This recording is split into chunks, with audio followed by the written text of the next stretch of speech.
Technologic. Marketing Tech Blog. Technologic. Buy it, use it, break it, fix it. Upgrade it, charge it, point it. So I love talking about conversion rate optimization.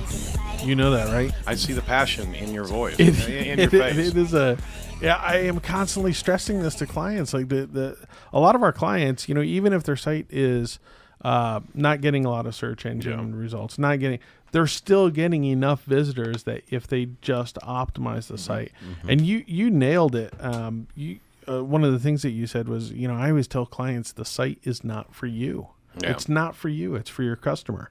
And so you have to understand how your customer is using the site in order to... It's almost like if it was a salesperson. That salesperson's literally turning his or her back to the shoppers that are walking in the store. Yeah, exactly. You'd fire him. Just because you like it and just because you think it's pretty does not mean that it works. That's right. It's a tough thing, and it's tough for agencies to have to tell a client, that's a terrible site. You really need help. So it's like telling that somebody their kid's ugly. So we say things like, well, I think there's definitely an opportunity to improve. We do nice things like that. Kind of like my voice at the beginning of the show, right? There we go. We have an infographic that was a while back, but I wanted to share it because it talks in line with this conversation, and it's important for people to understand customer acquisition, and or customer optimization.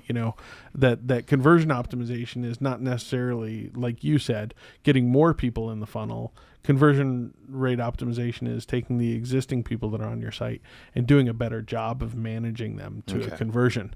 So this infographic was put out by Funnel Envy, which is I think it's a sales related firm for B2B business to business marketers. Funnel Envy. Funnel Envy. Yeah, I know, that's pretty good, huh? Yeah. So, but they did an analysis of which tactics actually work best when it comes to conversion rate optimization. So you were dead on. A/B testing is the number one strategy. Yep. Multivariate testing, and if people don't know the difference, A/B is I show you maybe 2 or 3 different views of something, and then we measure the results. Multivariate testing is I'm going to test, different fonts, different images, different messages, all at the same time, and come up with the one. Yep. And A/B testing, I think, is a lot easier to do, and I for the most part, we see clients get better results. Multivariate testing tends to get really complex really fast. The next one is usability testing. So how are people actually using, your website? Can they find, like I always joke with people, I was on a site for a farm the other day, and it was one of those places where you can buy stuff online. And it took me like 30 seconds to find the shop button, and that's the whole purpose of why they had this website up. And so I reported back to the people and I said, oh my gosh, it should be big, bold, obvious. Obvious, and then we've educated consumers now on websites too that, hey, phone number is probably up and to the right. A login is probably up and to the right. A shopping cart is probably up and to the right, and it's that golden triangle. And the button to do next is down and to the right and down and to the right. And, and so there's certain things you don't want to be different because we've educated. Convention, exactly. Convention is the perfect word for it. The next one, and I really think this is important and we don't focus on it, is customer journey analysis. And that's basically taking, and Google Analytics does a really good job of this now, but watching how people flow through your website. So how does someone that actually converts, and for businesses out there, a conversion for an e-commerce site, of course, is a sale, buying the thing. But if you're an outbound sales company, so you've got a sales team internal, it's where do people go to submit their information for sales information? So maybe it's a download of a white paper is a conversion, or a sign up for an email is a conversion, and it might not be directly attributable to revenue, but indirectly you can measure it because that if you got 40 people to download a white paper and you converted 2 of them, that means that everybody that downloads a white paper is worth something, right?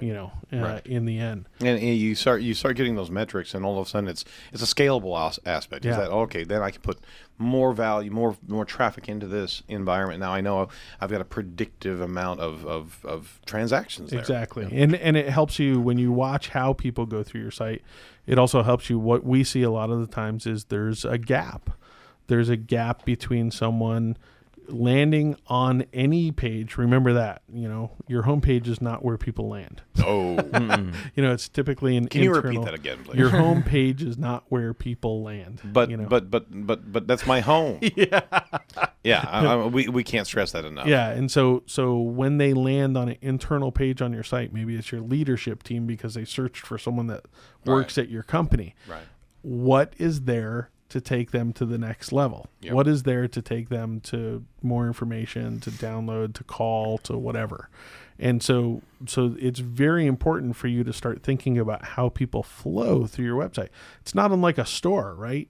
When you walk into a store, the aisles are designed in certain ways and the end caps are designed in certain ways, and the register is directly opposite from the milk. Yeah. Right? Because you have to walk through the entire store to get milk. Exactly. So that you buy something else. Well, a website is very similar, that you have to design your website so that the customer journey is quick. I'd say quicker. You don't want someone going across like milk, but it's quick and it's easy for people to find what they need and convert easier. Yep. The next one is segmentation, and this is really a surprising one, and one Chris Thiessen actually was ribbon a client of ours with it. But easy segmentation. Are you a customer or are you a prospect? Do your customers see something different on your website? If there's a login or something, they should see something different. And if you're emailing them, your customers should not be on your acquisition emails, and simple things like that to improve the customer experience, because we work with you guys know Right On Interactive a lot, and it's all about that I think it's 80% of your revenue comes from 20% of your customers. 80% of your revenue comes from 20% of your customers. So treating that 20% very well and lifting them up. And lifting them up is absolutely critical. And that's critical to word of mouth marketing, referrals, reviews, all of those things. So segmentation of, your website, where do customers go on your website versus where do prospects go on your website? There should be some kind of difference between the two. Absolutely. And then the last one is a huge one is abandonment cart analysis. So cart abandonment analysis, and that's that. They got right to that landing page. They got right to the button. They maybe even filled out the form, but they didn't press the button. And so analyzing why they didn't press the button, why didn't they convert, is so critical, because that's where a lot of people wind up, is they wind up right at that point. The last thing that I wanted to say was on spending, digital advertising and search marketing are tops, email marketing next, social and mobile are next. I think mobile is definitely starting to creep up. Average conversion rates, professional and financial services can get a 10% conversion rate, media and publishing 10%, education and healthcare 8%, software as a service 7%, tech equipment and hardware 5%, manufacturing and packaged goods 4%, travel hospitality 4%. Retail and e-commerce, surprisingly, is very low. It's 3% because people browse a lot. Yeah. But remember, those are average numbers. Yeah, nonprofit 2%. Yeah, exactly. I always tell people, they always say, well, what should our conversion rate be? And I go, I don't have a clue, because your site is totally different from your competitors. Your service is totally different. Everything's totally different. So... but those are good numbers to strive for, to get everything rolling. But I mean, that's the performance level, the top 10% of we're going to be talking about that later. So well, here's the bottom line. So organizations that adopt a structured approach to improving conversion rates are twice as likely to see an increase in conversion rates. So folks, You have the people come to your site, go see site strategics. If they just plan out that strategy for you, you're twice as likely to increase those conversions.